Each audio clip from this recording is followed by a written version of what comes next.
sinabi mong Batanes, iisa lang ang tumatakbo sa isip ng bawat isa. Ang mahal na papasahe dyan?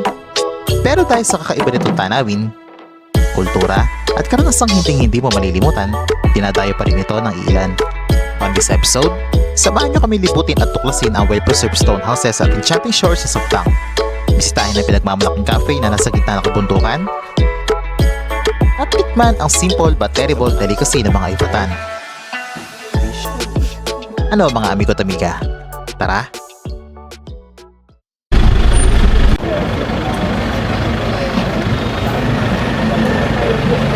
Dito tayo sa Ibana Port, maghahantay, magsakay ng mga pasahero doon sa bangka. So, daming tao, dami namin kasabay. Ayun.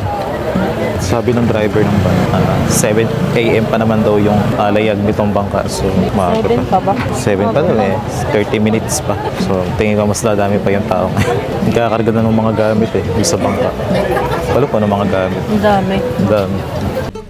Habang nag-aabang sa pila, dumating itong isang truck. Lulan ang mga life vest na gagamitin ng mga pasahero. Dalawa naman ang port dito sa Ibana. Isa itong puerto ng San Vicente at dariyan din ang Radiwan Port. Papatanong ba kayo kung bakit nandito tayo sa San Vicente? Simple lang ang sagot. Dito na kasi madalas sumasakay ang mga turista at sa Radiwan naman ay kinakarga ang mga mabibigat na kargamento. Isa pang dahilan, masisinig daw kasi ang view dito kung ikukumpara sa Radiwan. At ang ginagamit na bangka dito ay tinatawag na falua. At alam niyo ba kung bakit tinawag itong falua? Dahil hindi nito kaya ang palunok, kaya ang falua. Okay, task ko na yun. Ang karaniwang sukat naman nito ay nasa 8 hanggang 12 metro at kaya maglula ng 50 hanggang 70 katao. Di katulad ng mga tradisyonal na Filipino boats, wala itong outriggers o sa Tagalog, katig. Bye for now, Basco. See you soon. Jump lang. Kung walang tour guide, maaari bumili ng ticket sa mismo port. Pero para ng mga amigo, kailangan naghahandain mahaba ang pila dito.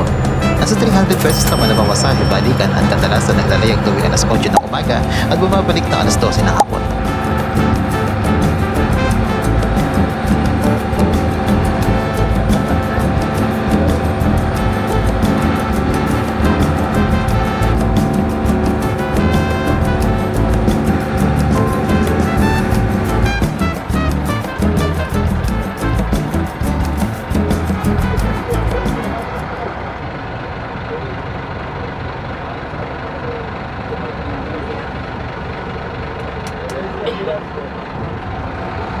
Touchdown, Sabtang.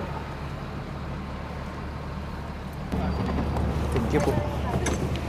Thank you. Hi. Touchdown, Sabtang. Welcome to Sabtang Port. Marami mga tricycle na nakaparada at maaaring rentahan o panliputin ang mga pinagmamalaking mga tourist spots dito sa Sabtang.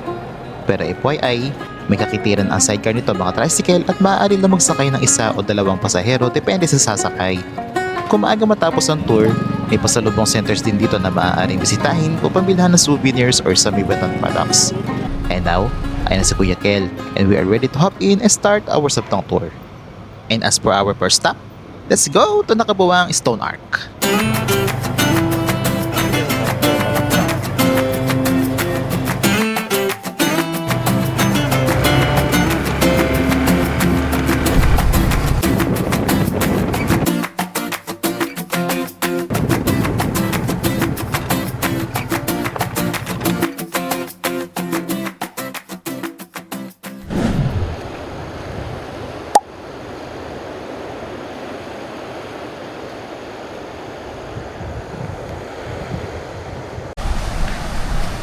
Chawat.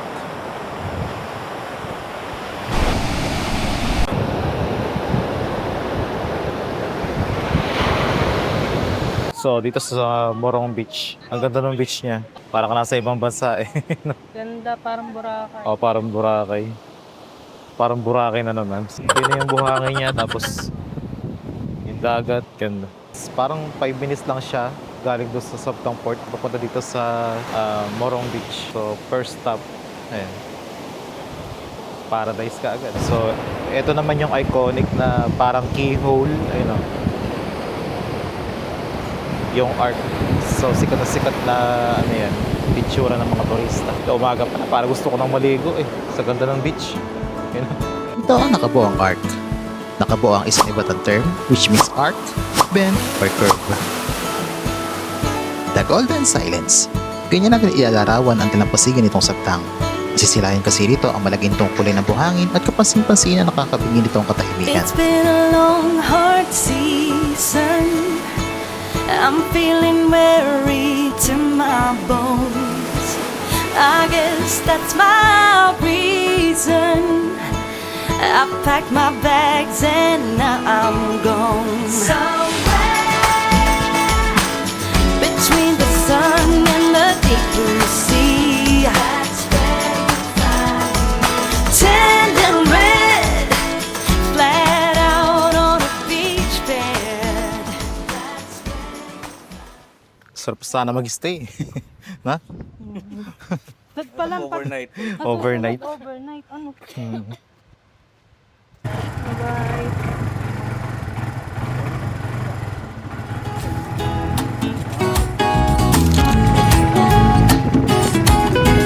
Moving to our next destination ay madadaanan itong barangay ng Sinakan. Masisilayan naman mula rito ang mga hihilang mga stone houses at mga gusaling itinatayo sa pakiwari namin ay mga hotel accommodations. In our next stop, let's go to Sabidug Village.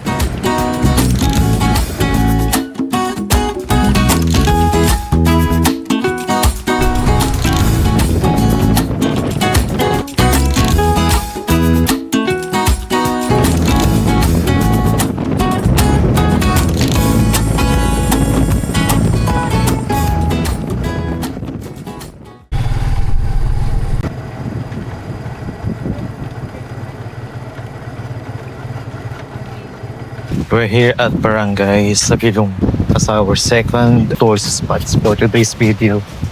Saya. Eh, yung mga hiraman tubo dyan, ay hiraman eh. Kung stone houses ang inyong sadya mga amigo, this is the perfect spot for you. At dito, maaari magrenta ng traditional na Ivatan costume sa halagang 50 pesos per set. Ang costume na ito ay tinatawag na kanayi para sa mga kalalakihan at bakul naman para sa mga kababaihan. Ginagamit ito upang maging protection ng mga Ivatan sa tuwing mataas ang sikat na araw, malakas ang hangin at bumubugso ang malakas na ulan. Yari naman ito sa hinimay na dahon ng buyaboy o dahon ng pot dates. At ang suot-suot ko sombrero ay tinatawag na talugong na may pagkakahalin tulad naman sa salakot at ng mga Tagalog.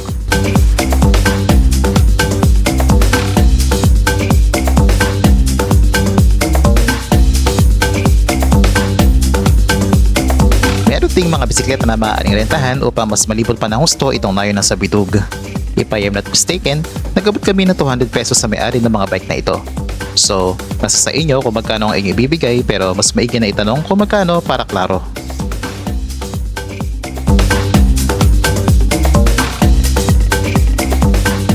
Hey guys, so tapos na kami mag-drone shot tapos sa ating day up. So, kung gusto nyo talaga may experience, magigilipatan. So, dito talaga sa Sabtang, perfect place para puntahan. Ayun na. Andito din yung mga natural na mga stone houses, yung mga ruins. Sulit na sulit ang biyahe dito sa Sabtang. Kasi dito mo talaga may experience yung yung Batanes. So, doon sa Basco, more on siya, views, more on overlooking views, more on nature. Tapos dito naman sa Sabtang, andito yung culture ng mga Ivatan. So, parang hindi kompleto yung Batanes trip nyo kung hindi nyo ito pupuntahan. Kaya kung maaari, isingit nyo kahit pa paano. Diba? So, hindi namin sure kung ano yung next location, pero ayun nga. Pagdating sa beach, pagdating sa culture, so mas okay na okay dito sa Sabtang. Antayin lang natin yung tour guide natin kung saan tayo pupuntang next. Totoo namang mayaman ang kultura ng mga Ivatan kung kaya't nakakahumaring tuklasin at alamin ang kasaysayan na mayroon ang probinsya ng Batanes. That is why on our next stop, we are entering this church with unique style of architecture, the St. Thomas Aquinas Chapel. Hindi to kuya eksaktong taon ko kailan itinayo ang simbahang ito.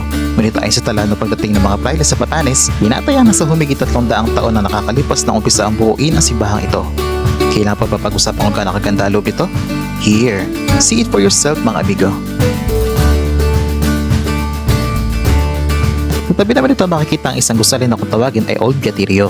Nagsilbi itong pahingahan ng mga Kastilang pari noong unang panahon at ngayon abandonado na ito at isa na sa mga tapong na pasyalan dito sa Sabtang.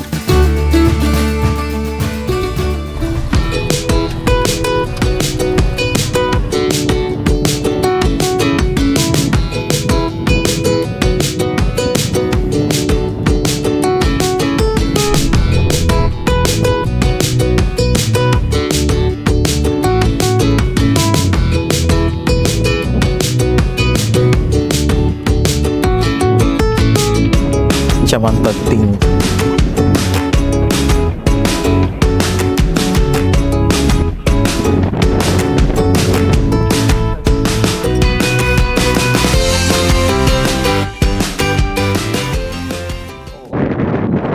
Hey, what up guys? So this is our last spot to visit here in Sabtang, the Chamantating yan. So doon sa White Beach, meron daw mga season na yung mga pawikan, doon sila nangingitlog, kaya bawal bumaba yung mga turista para mag-swimming. Pero hindi naman season, pwede naman mag-swimming yung turista doon sa pandat. Napakaganda kasi cove siya eh. Okay, no? So para siyang malaking swimming pool. So ano masasabi mo dito sa Chamantating yan? Ito favorite ko. Ito ang favorite na sa lahat ng pinuntahan namin. Kasi parang dito na pinagsama-sama lahat eh. Yung rolling hills, yung beach, diba? Yung Batan culture. Dito sa Sabtang, dito na lahat eh. Yung cliff, yung natural nature na meron ditong Batanes, parang nandito na lahat sa Sabtang. Walang eksaktong kahulugan kung bakit tinawag itong lugar na ito na Chamantating yan. But who cares? Let's just enjoy this fantastic view.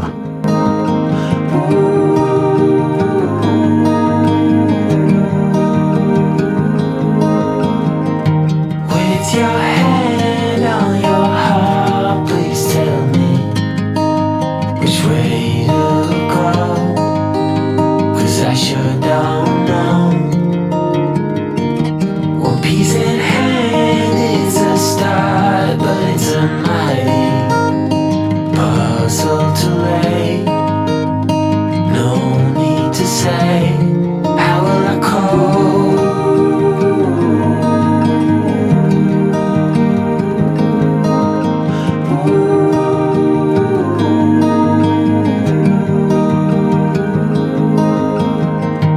With your heart on your sleeve, it's a fine line. Alam nyo mga amigo, life is too short. We only live once para matunghayan ang mga malaparaisong lugar kagaya nito. Yung pera, madali lang ibalik yan. Pero yung panahon, mahirap. So my advice to you, kung umabot ka sa part na ito, pack your bags now, book a ticket and fly to Batanes. I'm telling you, it's really worth it.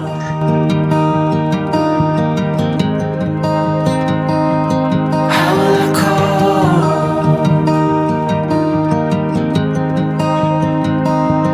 How will I cope?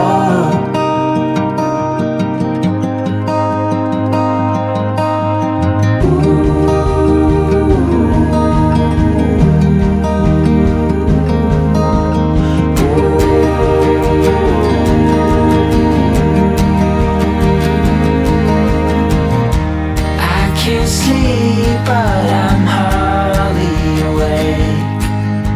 A limbo day. So hindi kami nag-breakfast. Kami nag-breakfast, utok na kami. Pagod mats. Pero enjoy match.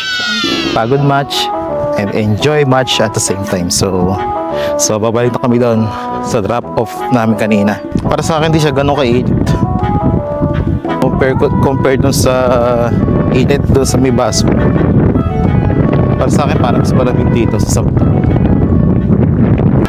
Kung naghahanap naman kayo na legit tour operator which also offers paid drone shots, contact Batanes Northern Island Travel and Tours and look for Miss Maricel Agana.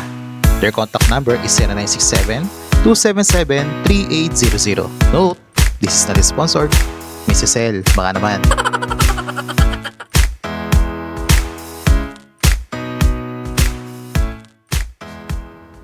May kalakip na free lunch and tour natin dito sa Sabtang.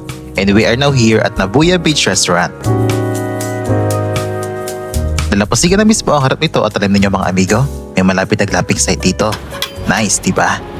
Medyo bibilisan lang natin ang ating tanghalian at baka maiwan tayo ng bangka.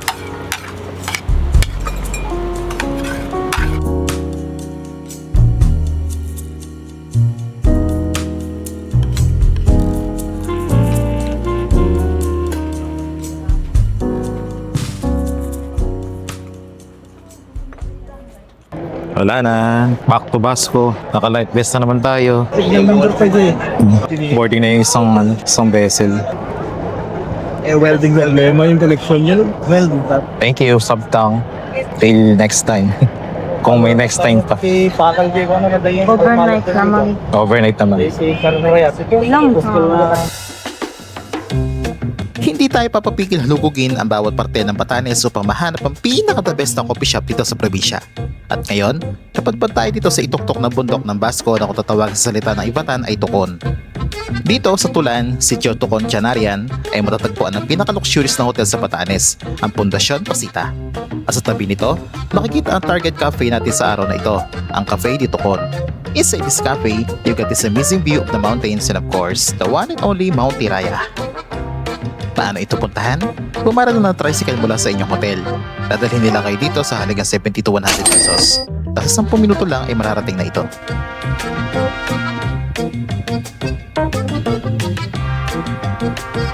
Napapaligiran ito ng mga halaman na swak sa mga tita nating may hilig sa plants. At bukod dito, garantisadong tatangkilikin din ito ng mga turista dahil sa kakaiba nitong disenyo. Panalo ba? Panalo!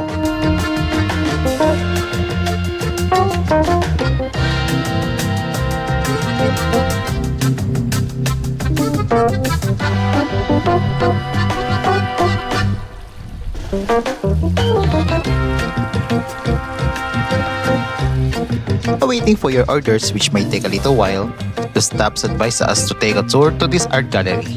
And this gallery is called Gallery di Tulaan. Sa loob nitong gallery, makikita ang mga obra ng yumawang Ivatan artist sa si Pasita Abad. Tubong Basco si Pasita at nakilala sa art technique niya na kung tawagin ay trapunto.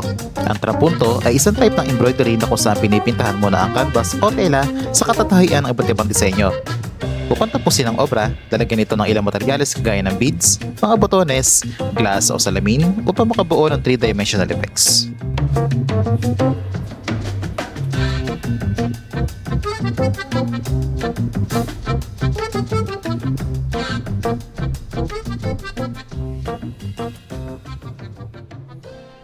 Back to the cafe, our food is served. Ano, tara na pa mga amigo? Nagtry kami nito ang kanilang pasta at pizza. Matching them with these Spanish lattes. Pasintabi lang sa mga nagugutom.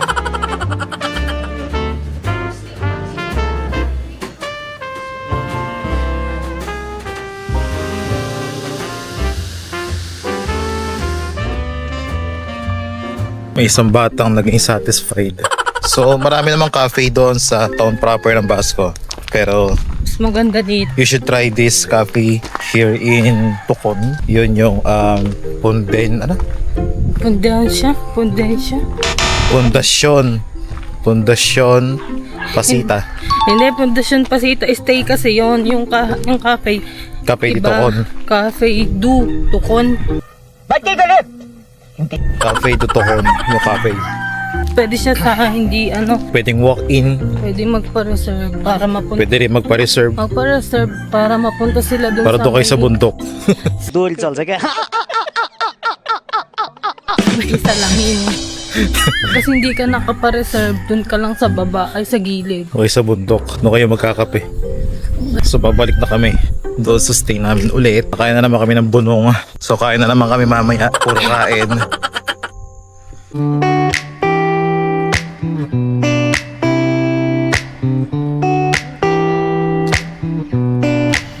Hey guys. So hindi pa tapos ang araw. Diba? Wala kaming pahinga. So kagaling namin doon sa Pundasyon Pasita. Tapos kaya nandito kami sa Bunongs by Jessica. Good afternoon po. Upang matikman ang patok na bunong ni Miss Jessica, ay kailangan magpa-reserve dahil nag-ooperate ang restong ito, depende kung may kakain o wala. At dahil wala kaming dinner nung aming sabtang tour, ay pinareserve ito ni Kuya Caleb on our behalf. Open na natin. So ito ang kanilang bunong.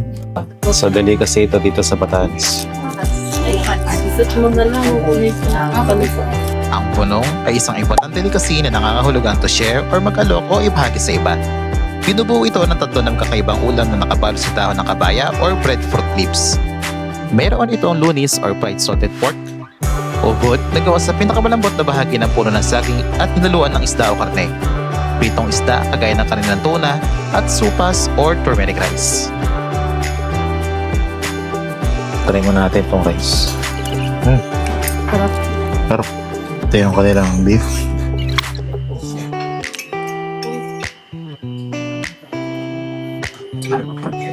Tuna. Tingin ko tuna to.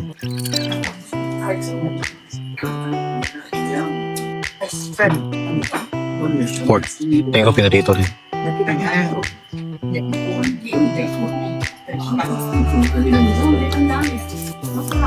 Oh, kain. Ang bunong ay higit pa sa isang tradisyonal na pagkain. Ito ay sumasagisag sa pagiging magiliw sa pagtanggap ng bisita, pagiging papagbigay at pagkakaisa ng mga ibatan. Karaniwan itong inihahain sa mga espesyal na okasyon, pagdiriwang at bilang handog sa mga panauhin. Kaya maswerte tayo dahil nagkaroon tayo ng pagkakataon na matikman ito.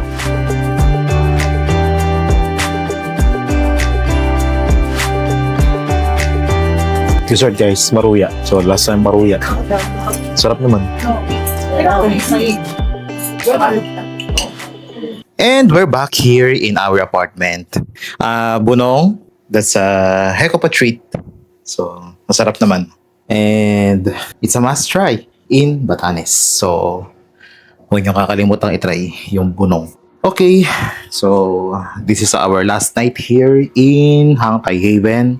And mag-ayos tayo ng gamit. Tapos, sad to say, babay Batanes na bukas. So, 12 p.m. ang aming, Oo, tama. 12 p.m. ang aming flight. So, 2 hours before, dapat nasa airport na tayo. So, 9 or 10, doon na tayo sa airport para sa departure procedures. So, papahinga tayo. And then, ayun, kita-kits bukas. So, good night. Eyo, what up guys?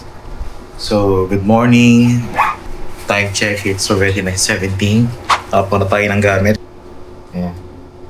And then, na kami. Tapos, yeah, we're heading to the airport for our departure. So, thank you Batanes for having us. So, dito sa Hangtay Haven, ang mabait ng mga staff nila. Pati yung sa digital, pati yung sa DRN, pati yung Northern Island Travel and Tours. Saludo, maraming salamat po sa inyo. Kita-kits tayo sa airport. Maraming salamat sa pagsama sa amin dito sa Batanes, mga amigo at amiga. If you like this video, kindly give it a thumbs up. Share this video and subscribe for future videos and updates. See you on the next one. Ciao!